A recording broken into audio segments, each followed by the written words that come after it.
Bonjour à vous, ici Comenant François de la chaîne des Fullcom Tech. Cette vidéo, nous allons continuer la mise en place de notre laboratoire de tests de sécurité avec l'installation du serveur Ubuntu. Qu'est-ce que nous allons faire concrètement dans cette vidéo? Dans cette vidéo, nous allons passer d'abord au téléchargement de l'ISO du serveur Ubuntu, ensuite installer sur VMware Workstation avec ses configurations adéquates, et aussi nous allons passer à l'hébergement de notre site internet. Et dans une prochaine vidéo, nous allons passer à la sécurité de ce site web. Donc passons maintenant à la pratique sans perdre de temps. Nous allons ouvrir notre navigateur web, de préférence Chrome. Et sur le navigateur web, nous allons taper download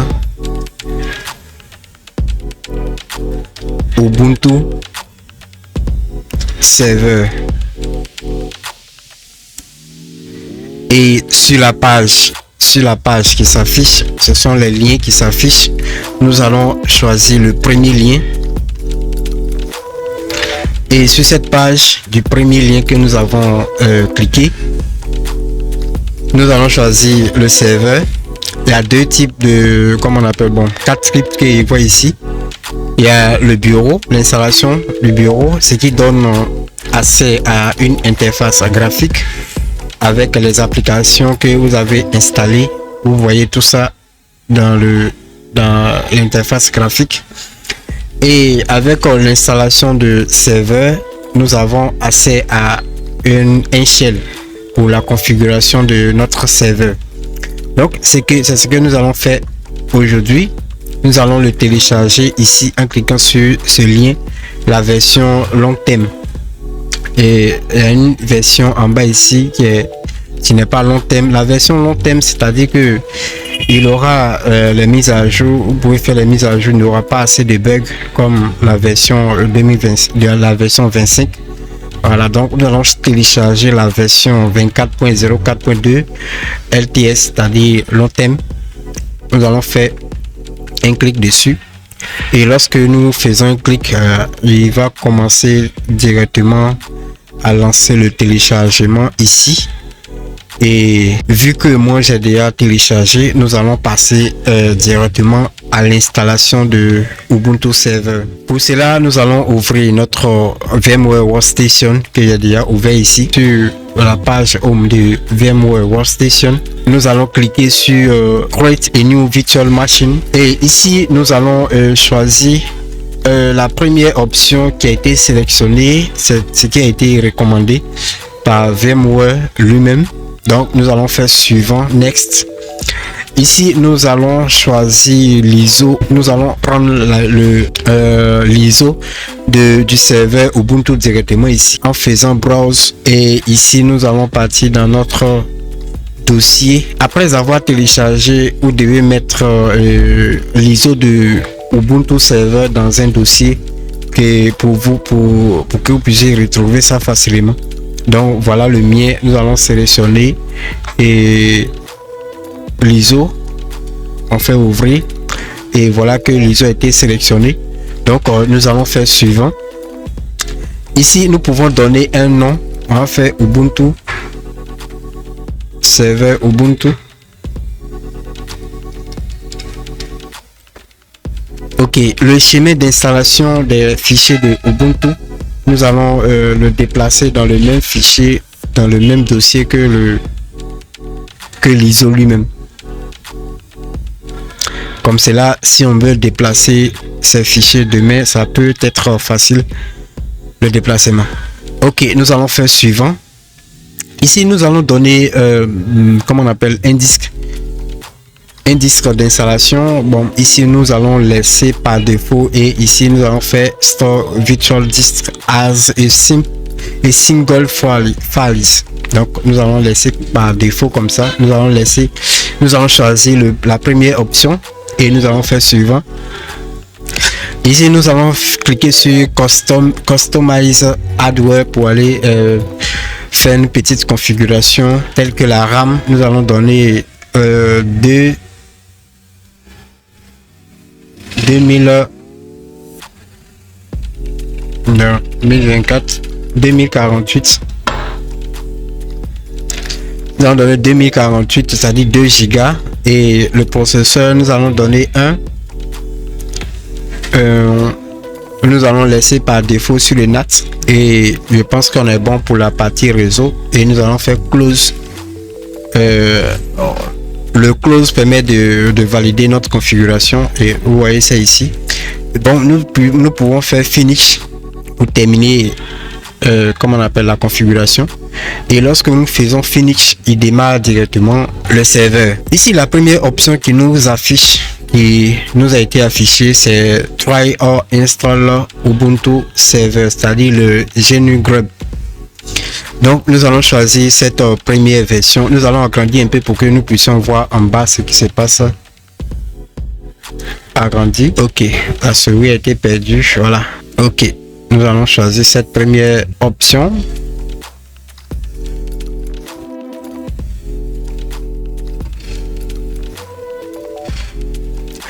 Nous attendons que il nous fasse passer à une deuxième étape.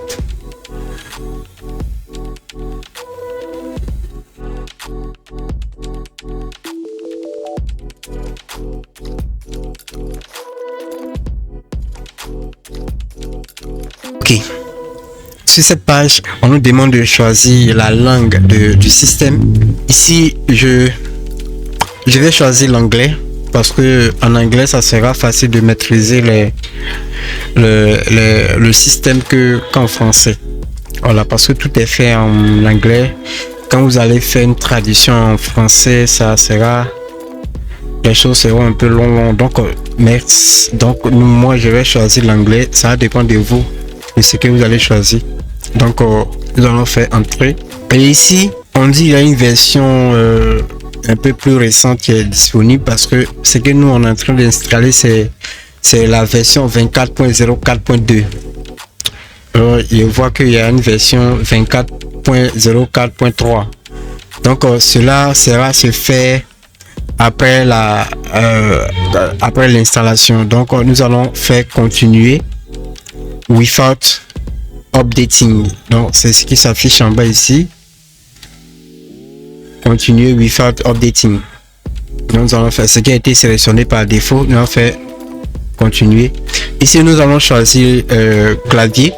Donc, je vous conseille de choisir le clavier français. Là, ça va faciliter les choses en tapant les comment on appelle les commandes. Donc, nous allons choisir French simple. Nous allons faire entrée et nous allons faire done. Ici, on nous demande de choisir le type d'installation. Ce qui a été sélectionné par défaut, nous allons laisser ça par défaut et nous allons faire suivant. Il y aura un guide complet pour l'installation de ce serveur. Je vais le mettre dans, comment on appelle, dans la description de cette vidéo et vous pouvez le télécharger afin que vous puissiez l'installer chez vous-même. Dans la partie réseau ici, comme il y a un serveur DHCP dans le NAT dans le réseau que j'ai choisi. Donc pour cela, il nous donne une adresse IP qui est 192.168.178.131/24. À chaque fois que nous aurons besoin d'accéder à notre site internet, c'est ce que nous allons utiliser. Et aussi, si nous avons besoin d'accéder à notre machine par SSH, c'est ce que nous allons utiliser aussi. Donc, nous allons faire done en bas ici. Et done, on n'a pas de... Il demande si on veut configurer un serveur proxy. Nous n'avons pas de serveur proxy. Non, nous allons continuer. Il va sélectionner des archives miroirs. C'est-à-dire, il va récupérer les paquets qu'il a besoin pour son installation complète. Ok, donc, nous allons faire done.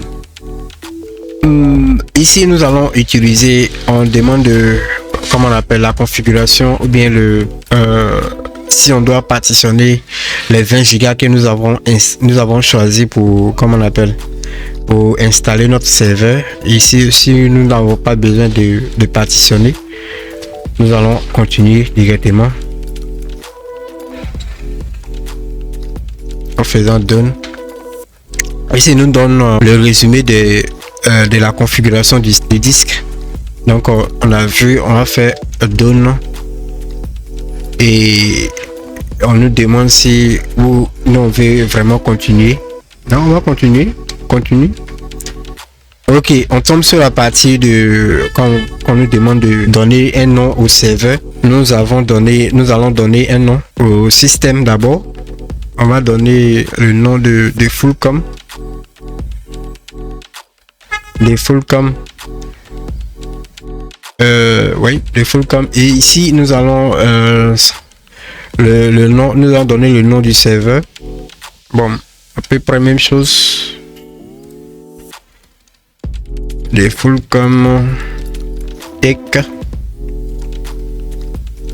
Et un username. François. C'est le username que je vais utiliser. De choisir le mot, un mot de passe. Donc je vais mettre le mot de passe. N'est pas que j'oublie.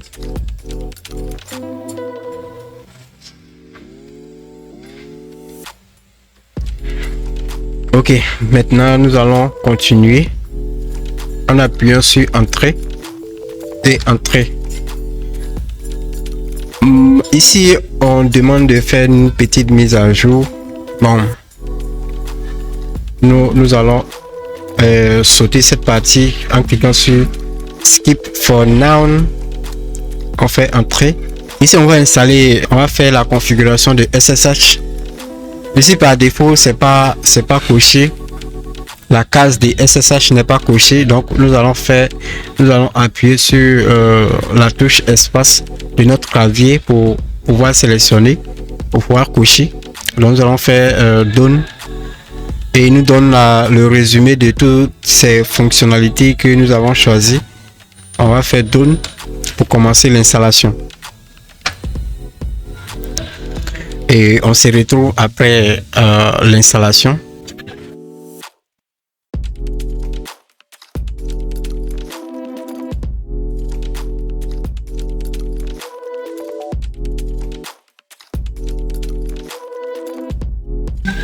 Ok, l'installation a été complète. Ce que nous allons faire, nous allons démarrer le serveur, redémarrer le serveur au moins. Venons en haut ici, là, nous allons éteindre d'abord Power Off. Ok, maintenant nous allons démarrer notre serveur. Et notre serveur va démarrer et va nous demander de nous connecter.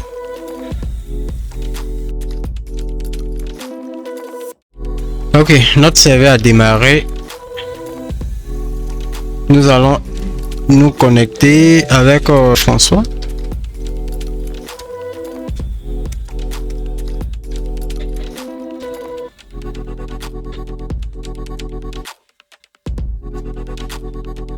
Ok.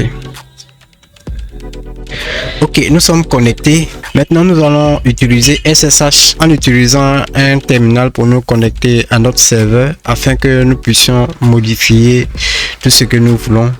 Parce que avec le shell qui est ici n'est pas trop stable, n'est pas trop visible. Donc, on peut pas agrandir aussi. Donc, nous allons passer à un terminal un peu flexible. Mobile System, nous allons utiliser avec l'adresse IP qu'on avait vu, c'était 192.168. Nous allons faire session SSH.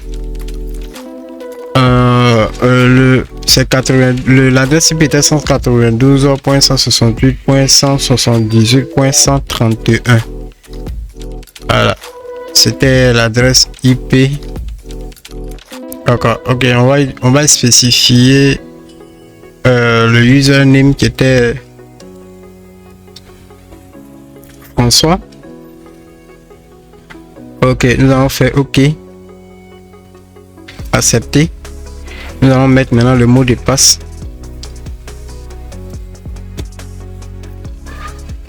Yes. Cancel. Ok, nous sommes connectés. On va nettoyer un peu. Voilà, nous sommes connectés. Ici, vous voyez qu'on peut agrandir et nous allons faire, comment on appelle, quand nous allons faire if config pour regarder la configuration du réseau, vous allez voir que ça va pas passer. Donc, on va installer ça. On nous demande d'installer ça. Donc, on va faire sudo apt install NetTools.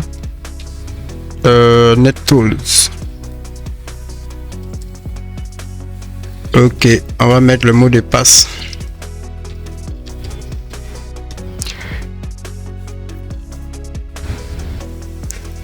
Ok, l'outil a été en train d'être installé. Donc, quand nous allons rappeler la commande, nous allons voir que voici notre adresse IP et nous allons tester si nous pouvons avoir accès à Internet. Je pense bien. Avec le serveur Google, oui, nous pouvons avoir accès à Internet et aussi Google aussi.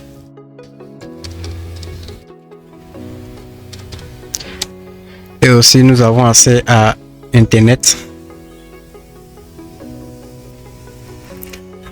Ok, nous allons faire quelques mises à jour et nous allons passer à l'hébergement de notre site web. Donc, les mises à jour que nous allons faire, faire d'abord cette commande. Il y avait regroupé les commandes pour nous faciliter la tâche.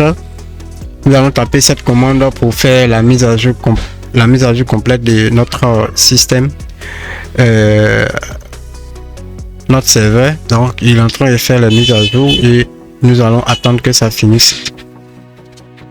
Et en bas ici, nous voyons que nous sommes sur le serveur de Fullcom Tech et le processeur a été utilisé à 100% parce que actuellement il est en train de travailler. Et nous voyons la RAM aussi qui est à 0,41 d'utilisation. Ok, nous voyons que nous sommes sur l'utilisateur François. Voilà, donc voici un résumé de tout ce qui se passe sur le serveur actuellement. Je rappelle que c'est la mise à jour que nous sommes en train de faire avant de pouvoir faire, avant de pouvoir héberger notre site internet sur notre serveur local. La mise à jour étant finie, et nous allons passer maintenant à l'installation de quelques outils essentiels. Nous avons déjà installé ça, mais nous allons lancer quand même pour installer les outils, les paquets essentiels que nous aurons besoin de ça pour que notre serveur puisse bien fonctionner. Et ici la commande dit que on va installer curl qui va nous permettre de pouvoir installer des logiciels ou bien des outils en mettant le lien, et il va l'installer en télécharger un fichier zip et nous allons le dézipper ici et il va chercher à l'installer. Ok, la commande étant finie, nous allons maintenant passer ça. Nous avons déjà installé. Nous allons passer maintenant à l'activation du serveur Apache 2 que nous allons déjà installer. Ok, nous installons les prérequis pour l'hébergement de notre site internet sur notre serveur local.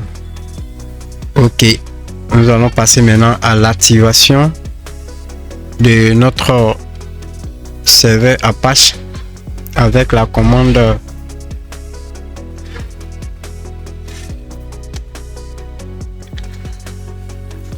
ok.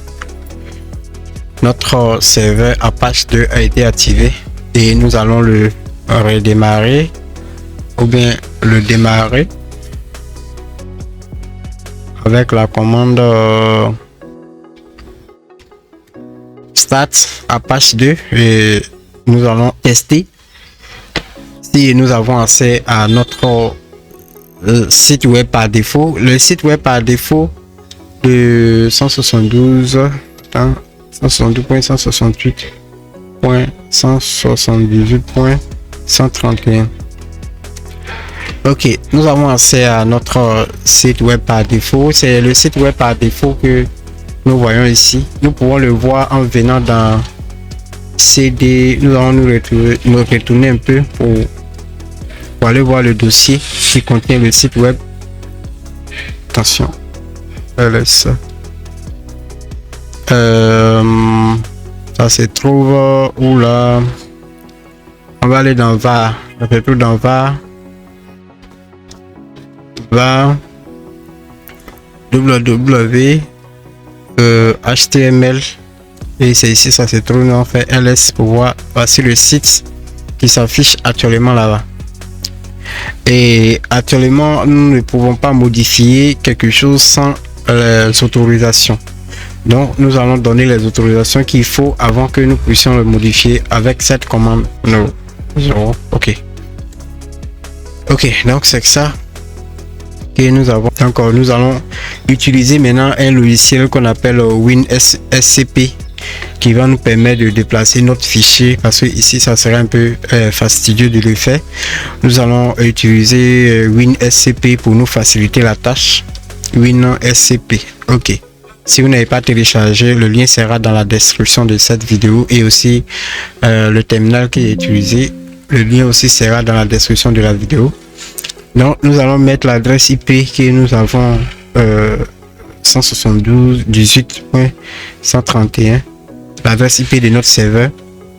Le port c'est SSH, et nous allons mettre l'utilisateur qui est François et le mot de passe qui est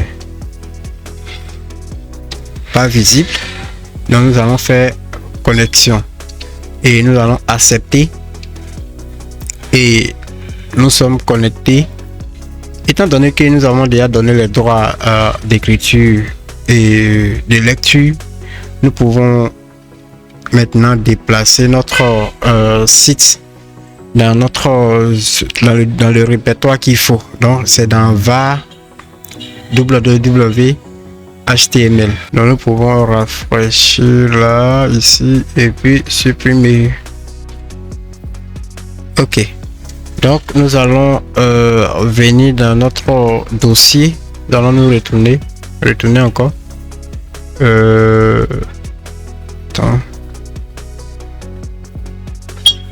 Retourner dans user.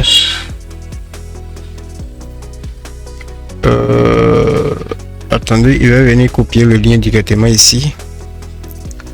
Le lien de mon... Excusez. Ici. Site web. On va copier le lien directement ici. Et nous allons venir là. On va venir coller ici. Et... Ok, nous avons accès à notre... répertoire, et nous allons choisir portfolio, et tout ce qui contient portfolio nous allons le déplacer ici, et ok. Et à présent, quand nous allons rafraîchir un peu, à présent quand nous allons venir ici et venir rafraîchir, vous allez voir que le site web a été changé. Voilà, c'est un petit site que on a conçu, et on peut mettre en mode sombre, en mode clair, et s'inscrire avec Google. Bien vrai qu'il n'y a pas base de données derrière. Quand on fait, on nous dit qu'on est déjà inscrit, mais on n'a rien saisi quand même, hein. Et on peut télécharger notre CV aussi. C'est-à-dire, si vous avez besoin de mes services, vous pouvez télécharger le CV, et c'est un site qui est en cours, ça va finir bientôt. Et merci, et nous avons terminé notre installation de Ubuntu Server. Nous avons vu comment on a installé Ubuntu Server et faire les configurations qu'il faut, et aussi héberger notre site web. Le guide sera dans la description de la vidéo, que vous pourrez télécharger et l'utiliser comme vous voulez. Donc merci, mais n'hésitez pas à vous abonner et à partager cette vidéo. Dans la prochaine vidéo, nous allons configurer le côté sécurité comme il faut pour sécuriser ce site web, ou bien sécuriser notre serveur Ubuntu. Merci et à bientôt.